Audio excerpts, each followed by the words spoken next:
Today, the 19th of September, 1893, is the 9th day of the World's Parliament of Religions. We have had the privilege of listening to many distinguished speakers from the world over address us on a variety of subjects. The time is at hand to now listen to the great monk from India, Swami Vivekananda, read his paper on Hinduism. Ladies and gentlemen, Swami Vivekananda. From the high spiritual flights of the Vedanta philosophy, of which the latest discoveries of science seem like echoes, to the low ideas of idolatry with its multifarious mythology, the agnosticism of the Buddhists and the atheism of the Jains, each and all have a place in the Hindu's religion. Where then, the question arises, where is the common center to which all these widely diverging radii converge?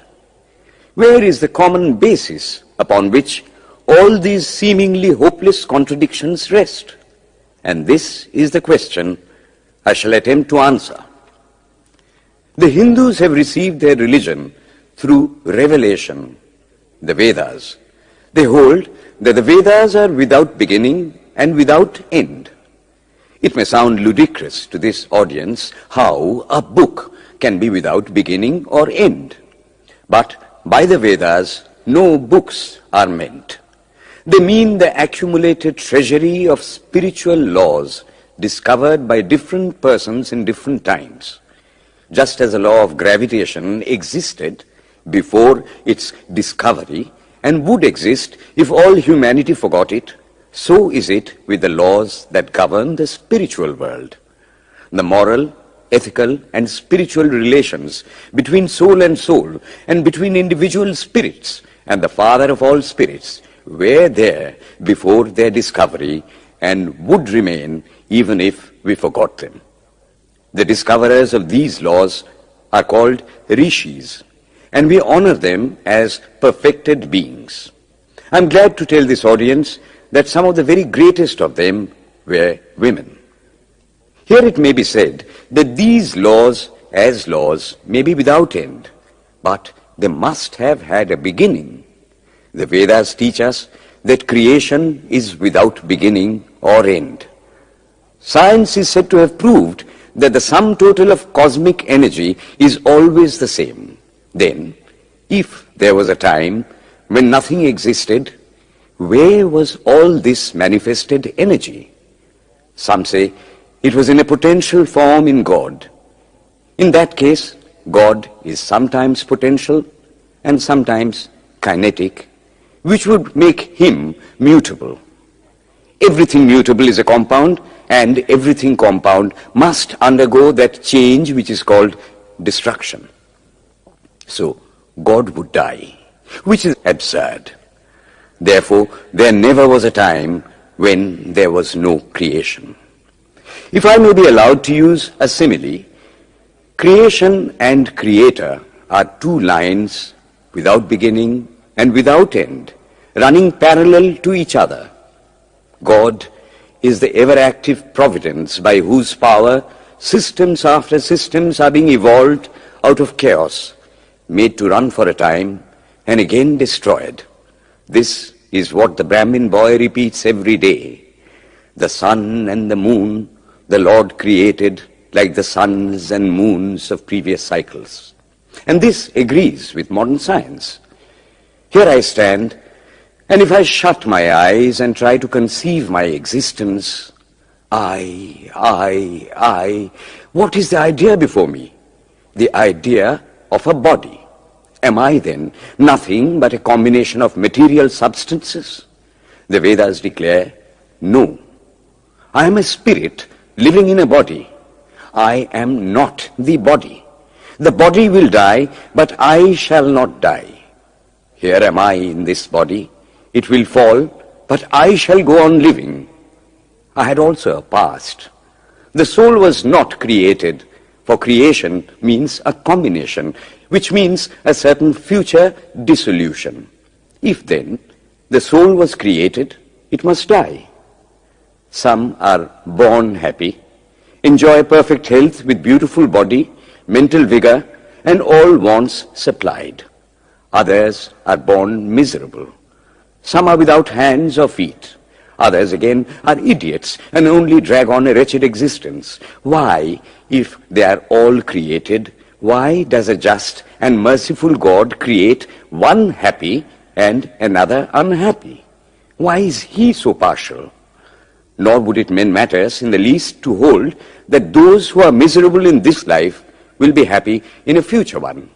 Why should a man be miserable even here in the reign of a just and merciful God? In the second place, the idea of a creator God does not explain the anomaly, but simply expresses the cruel fiat of an all-powerful being.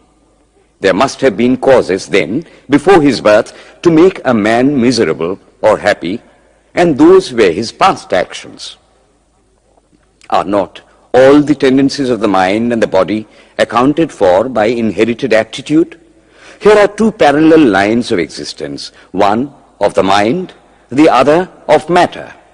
If matter and its transformations answer for all that we have, there is no necessity for supposing the existence of a soul. But it cannot be proved that thought has been evolved out of matter. And if a philosophical monism is inevitable, spiritual monism is certainly logical and no less desirable than a materialistic monism. But neither of these is necessary here. We cannot deny that bodies acquire certain tendencies from heredity, but those tendencies only mean the physical configuration through which a peculiar mind alone can act in a peculiar way. There are other tendencies peculiar to a soul caused by his past actions, and a soul with a certain tendency would, by the laws of affinity, take birth in a body which is the fittest instrument for the display of that tendency. This is in accord with science, for science wants to explain everything by habit, and habit is got through repetitions. So, repetitions are necessary to explain the natural habits of a newborn soul, and since they were not obtained in this present life, they must have come down from past lives. There is another suggestion. Taking all these for granted, how is it that I do not remember anything of my past life? This can be easily explained. I am now speaking in English. It is not my mother tongue. In fact, no words of my mother tongue are now present in my consciousness. But let me try to bring them up. And they rush in. That shows that consciousness is only the surface of the mental ocean, and within its depths are stored up all our experiences. Try and struggle. They would come up, and you would be conscious even of your past life. This is direct and demonstrative evidence. Verification is the perfect proof of a theory, and here is the challenge thrown to the world by the rishis. We have discovered the secret by which the very depths of the ocean of memory can be stirred up. Try it, and you would get a complete reminiscence of your past life. So then, the Hindu believes that he is a spirit. Him the sword cannot pierce, him the fire cannot burn, him the water cannot melt, him the air cannot dry, is nowhere but whose center is located in the body, and that death means the change of this center from body to body. Nor is the soul bound by the conditions of matter. In its very essence, it is free, unbounded, holy, pure, and perfect. But somehow or other, it finds itself tied down to matter and thinks of itself as matter. Why should the free, perfect, and pure being be thus under the thraldom of matter, is the next question. How can the perfect soul be deluded into the belief that it is imperfect?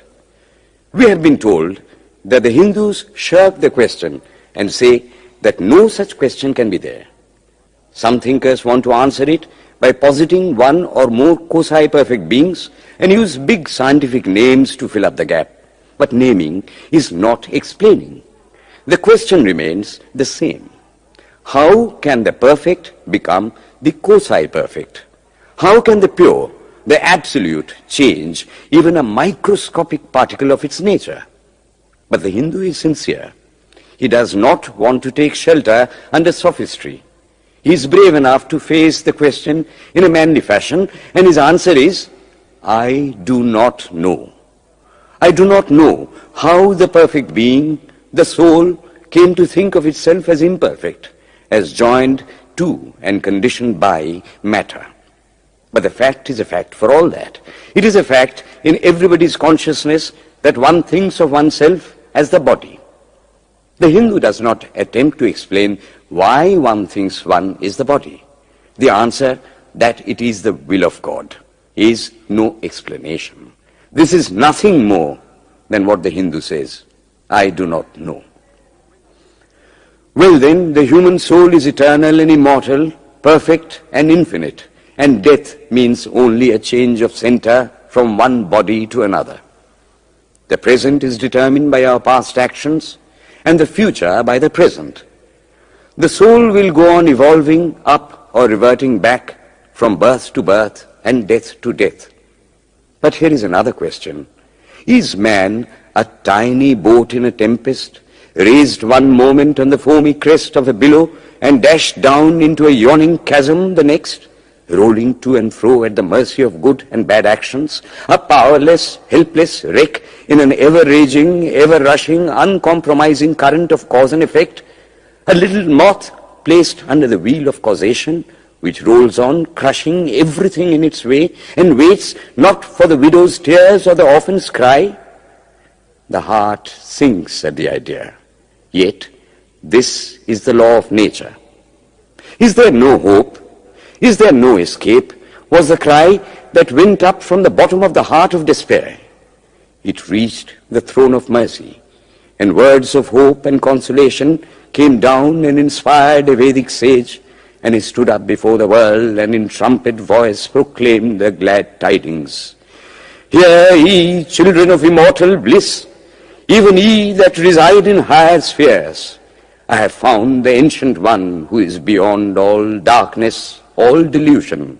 Knowing him alone, you shall be saved from death over again. Children of immortal bliss. What a sweet, what a hopeful name. Allow me to call you, brethren, by that sweet name, heirs of immortal bliss. Yea, the Hindu refuses to call you sinners. We are the children of God, the sharers of immortal bliss, holy and perfect beings. Ye divinities on earth, sinners, it is a sin to call a man so. It is standing libel on human nature. Come up, O lions, and shake off the delusion that you are sheep. You are souls immortal, spirits free, blessed and eternal. Ye are not matter, ye are not bodies. Matter is your servant, not you the servant of matter. Thus it is that the Vedas proclaim not a dreadful combination of unforgiving laws, not an endless prison of cause and effect, but that at the head of all these laws, in and through every particle of matter and force stands one, by whose command the wind blows, the fire burns, the clouds rain, and death stalks upon the earth. And what is his nature? He is everywhere, the pure and formless one, the Almighty and the All-Merciful. Thou art our Father, thou art our Mother, thou art our beloved friend, thou art the source of all strength. Give us strength. Thou art he that beareth the burdens of the universe. Help me bear the little burden of this life. Thus sang the rishis of the Vedas. And how to worship him? Through love. He is to be worshipped as the one beloved, dearer than everything in this and the next life. This is the doctrine of love declared in the Vedas, and let us see how it is fully developed and taught by Krishna, whom the Hindus believe to have been God incarnate on earth. He taught that a man ought to live in this world like a lotus leaf, which grows in water but is never moistened by water. So a man ought to live in the world, his heart to God and his hands to work. It is good to love God for hope of reward in this or the next world, but it is better to love God for love's sake. And the prayer goes, Lord, I do not want wealth, nor children, nor learning. If it be thy will, I shall go from birth to birth, but grant me this, that I may love thee without the hope of reward. Love unselfishly for love's sake. One of the disciples of Krishna, the then Emperor of India, was driven from his kingdom by his enemies and had to take shelter with his queen in a forest in the Himalayas. And there, one day, the queen asked him how it was that he, the most virtuous of men, should suffer so much misery. Yudhishthira answered, "Behold, my queen, the Himalayas. How grand and beautiful they are. I love them. They do not give me anything, but my nature is to love the grand, the beautiful. Therefore, I love them. Similarly, I love the Lord. He is the source of all beauty, of all sublimity. He is the only object to be loved. My nature is to love him, and therefore I love. I do not pray for anything. I do not ask for anything. Let him place me wherever he likes. I must love him for love's sake. I cannot trade in love. The Vedas teach that the soul is divine, only held in the bondage of matter. Perfection will be reached when this bond will burst, and the word they use for it is, therefore, mukti, freedom. Freedom from the bonds of imperfection, freedom from death and misery. And this bondage can only fall off through the mercy of God, and this mercy comes on the pure. So, purity is the condition of his mercy. How does that mercy act? He reveals himself to the pure heart. The pure and the stainless see God, yea, even in this life. Then and then only all the crookedness of the heart is made straight. Then all doubt ceases. He is no more the freak of a terrible law of causation. This is the very center, the very vital conception of Hinduism. The Hindu does not want to live upon words and theories. If there are existences beyond the ordinary sensuous existence, he wants to come face to face with them.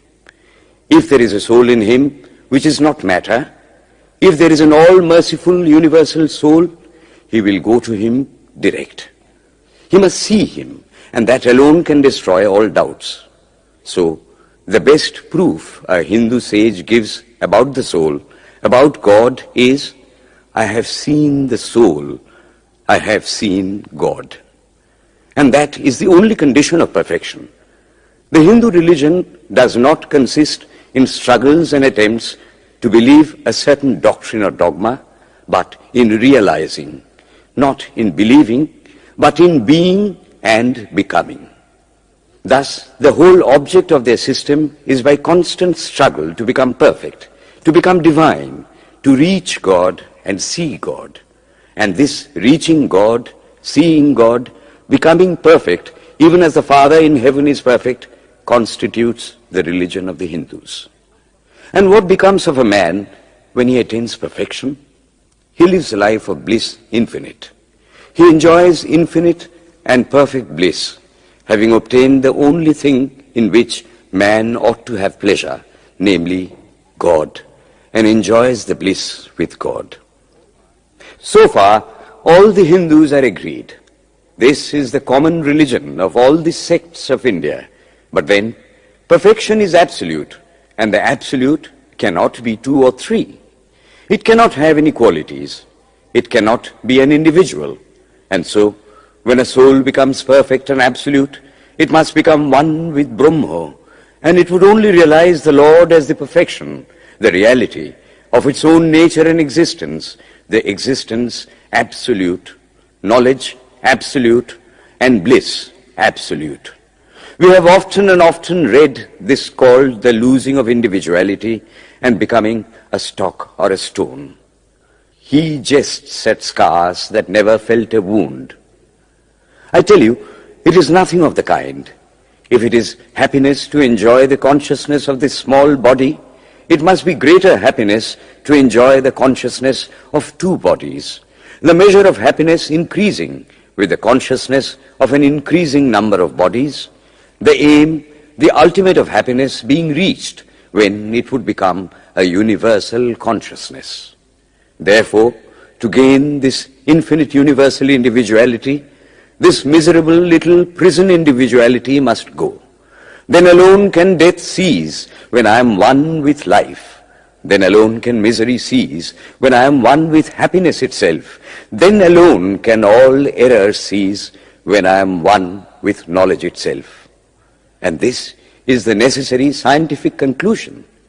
Science has proved to me that physical individuality is a delusion, that really my body is one little continuously changing body in an unbroken ocean of matter, and Advaita, or unity, is the necessary conclusion with my other counterpart, soul. Science is nothing but the finding of unity. As soon as science would reach perfect unity, it would stop from further progress, because it would reach the goal. Thus, chemistry could not progress farther when it would discover one element out of which all others could be made. Physics would stop when it would be able to fulfill its services in discovering one energy of which all the others are but manifestations. And the science of religion become perfect when it would discover Him who is the one life in a universe of death, Him who is the constant basis of an ever-changing world, one who is the only soul of which all souls are but delusive manifestations. Thus is it, through multiplicity and duality, that the ultimate unity is reached. Religion can go no farther. This is the goal of all science. All science is bound to come to this conclusion in the long run. Manifestation and not creation is the word of science today. And the Hindu is only glad that what he has been cherishing in his bosom for ages is going to be taught in more forcible language and with further light from the latest conclusions of science.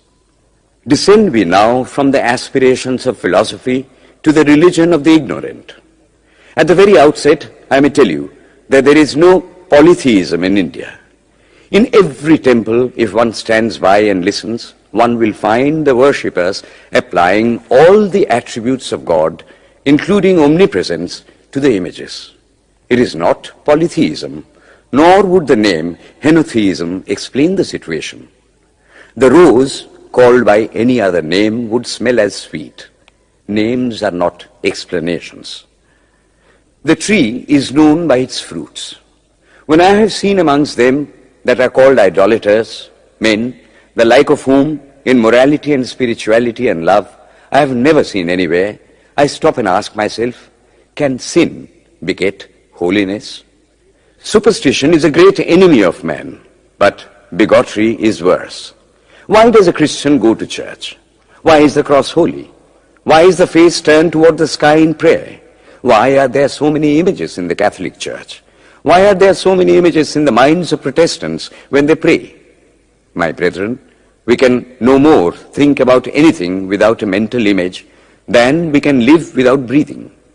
By the law of association, the material image calls up the mental idea and vice versa. This is why the Hindu uses an external symbol when he worships. He will tell you it helps to keep his mind fixed on the being to whom he prays. He knows, as well as you do, that the image is not God, is not omnipresent. After all, how much does omnipresence mean to almost the whole world? It stands merely as a word, a symbol. Has God superficial area? If not, when we repeat that word omnipresent, we think of the extended sky or of space. That is all.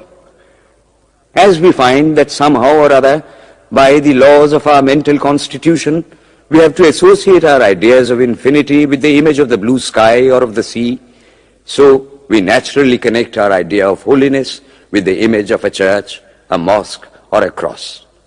The Hindus have associated the ideas of holiness, purity, truth, omnipresence, and such other ideas with different images and forms. But with this difference, that while some people devote their whole lives to their idol of a church and never rise higher, because with them religion means an intellectual assent to certain doctrines and doing good to their fellows, The whole religion of the Hindu is centered in realization. Man is to become divine by realizing the divine. Idols or temples or churches or books are only the supports, the helps of his spiritual childhood, but on and on he must progress. He must not stop anywhere. External worship, material worship, say the scriptures, is the lowest stage. Struggling to rise high, mental prayer is the next stage. But the highest stage is when the Lord has been realized. Mark, the same earnest man who is kneeling before the idol tells you, him the sun cannot express, nor the moon, nor the stars, the lightning cannot express him, nor what we speak of as fire. Through him they shine. But he does not abuse anyone's idol or call its worship sin. He recognizes in it a necessary stage of life. The child is father of the man.